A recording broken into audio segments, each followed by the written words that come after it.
அனைத்து உரிமை குரல் நண்பர்களுக்கும் வணக்கம். இந்த வாய்ப்பையாவது முக்தார் சரியாக பயன்படுத்திக்கணும் அப்படின்னு சீமானவர்கள் பார்த்தீங்கன்னா ஒரு சில அறிவுரையும் கொடுத்து வாய்ப்பும் தரப்போறாரு அப்படின்னு ஒரு தகவல் வந்திருக்கு. இது குறித்து அந்த வீடியோவில் முழுமையாக பார்க்க போறோம், வாங்க பார்க்கலாம். ஒரு 4-5 மாதத்திற்கு முன்பாக வரைக்கும் சத்தியம் தொலைக்காட்சியை சார்ந்த முக்தார் பார்த்தீங்கன்னா கொடி கட்டி பறந்தாரு அப்படின்னு தான் சொல்லி ஆகணும். ஒரு காலத்தில் பாண்டே அவர்கள் தந்தி தொலைக்காட்சியில் எப்படி கொடி கட்டி பறந்தாரோ அதே அளவுக்கு தான் முக்தாரும் பார்த்தீங்கன்னா தமிழ்நாட்டு மக்களால் அதிக அளவுக்கு பாராட்டை பெற்று ஒரு நேர்மையான பத்திரிகையாளர் அப்படின்ற முறையிலையும் ரொம்பவே துணிச்சலாக கேள்வி கேட்கக்கூடிய நபர் அப்படின்ற ஒரு பெயரை எடுத்து இவருடைய வீடியோக்களை பார்க்கறதுக்கு மக்கள் பார்த்தீங்கன்னா ஒரு தனி ஆர்வமே செலுத்த ஆரம்பிச்சிருந்தாங்க. அதாவது அவங்க எந்த வேலையில் இருந்தாலும் ஒரு பேருந்தில் போகும்போது கூட அந்த இடத்துல அவங்க முக்தாருடைய வீடியோக்களை பார்க்கறத நாங்களே நேரில் பார்த்துருக்கோம்.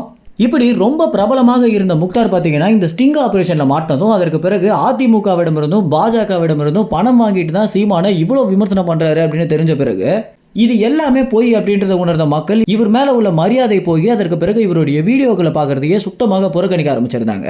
இதனால சத்தியம் தொலைக்காட்சியில் முக்தார் இப்போ இருக்காரா இல்லையான்னு கூட பல பேருக்கு தெரியாம தான் இருந்துட்டு இருக்கு.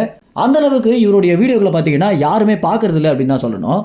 இப்படி போயிட்டு இருக்கும்போது தான் ஆதன் தொலைக்காட்சியை சார்ந்த மாதேஷ் எப்படி தமிழ் மக்கள் இடத்துலையும் சீமான இடத்துலையும் மன்னிப்பு கேட்டு ஒரே ஒரு வாய்ப்பு கொடுங்க அப்படின்னு வீடியோ வெளியிட்டு அனைவர் இடத்துலையும் ஆதரவை மீண்டும் பெற்றிருந்தாரோ அதே மாதிரி தான் பார்த்தீங்கன்னா தற்போது முக்தாரும் செஞ்சிருக்காரு. இவர் சமீபத்தில் சென்ற ஒரு நிகழ்ச்சியில் மேடையிலே பார்த்தீங்கன்னா இன்னும் ஒரு வாய்ப்பு தமிழ்நாட்டு மக்களும் அந்த சீமானை எனக்கு கொடுத்தாங்க அப்படின்னா இந்த எல்லா தவறுகளையும் நான் திருத்திக்கிறதுக்கு எனக்கு ஒரு வாய்ப்பாக இருக்கும் அப்படின்னு ரொம்பவே சோகமாக பார்த்தீங்கன்னா இவர் கேட்டிருக்காரு. இதனால தமிழ்நாட்டு மக்கள் இவரை மன்னிக்கிறாங்களோ இல்லையோ சீமான் நிச்சயமாக மன்னிச்சிடுவாரு அப்படின்னு ஏகப்பட்ட விமர்சனங்களும் வந்துட்டு இருக்கு. இது ஏற்ற மாதிரியே சீமானும் பார்த்தீங்கன்னா நம்ம யாரையுமே எதிரியாக நினைக்கிறது கிடையாது, எல்லாருக்குமே ஒரு வாய்ப்பு கொடுத்துருவோம் அப்படின்னும், ஆனால் அந்த வாய்ப்பை அவங்க எப்படி பயன்படுத்திக்கிறாங்க அப்படின்றதான் முக்கியம் அப்படின்னும், மாதேஷிக்கு எப்படி ஒரு வாய்ப்பு உண்டு பண்ணி கொடுத்தனோ அதே மாதிரி இவருக்கும் ஒரு வாய்ப்பை என்னால் உருவாக்கி தர முடியும் அப்படின்னு சீமான் அவர்கள் பார்த்தீங்கன்னா முக்தார் அப்படின்ற பெயரை சொல்லாமலே மறைமுகமாக இந்த ஒரு விஷயத்த சொல்லியிருக்காரு. கூடிய விரைவில் சீமானுடைய வீட்டிலேயே முக்தாருக்கு பார்த்தீங்கன்னா ஒரு சிறப்பு நேர்காணலை சீமான் தரப்போறாரு அப்படின்றது வரைக்குமே நிர்வாகிகள் பார்த்தீங்கன்னா சில தகவல்களை நம்மிடம் சொல்லியிருக்காங்க. சீமான் வாய்ப்பு தர்றதுக்குலாம் தயாராக தான் இருக்காரு, ஆனால் முக்தார் மீண்டும் இந்த மாதிரி ஒரு தவறை பண்ணாரு அப்படின்னா நாங்கள் நிச்சயமாக சும்மா இருக்க மாட்டோம் அப்படின்னு நிர்வாகிகள் பார்த்தீங்கன்னா ரொம்பவே கொந்தளிச்சுட்டு வந்துட்டு இருக்காங்க.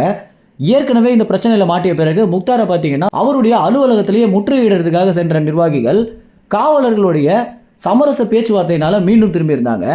மேலும் முக்தாருக்கு வாய்ப்பு கொடுக்கறத பற்றி நீங்கள் என்ன நினைக்கிறீங்க அப்படின்ற உங்கள் கருத்துக்களை கமெண்ட்ஸில் தெரிவிங்க. நன்றி, வணக்கம்.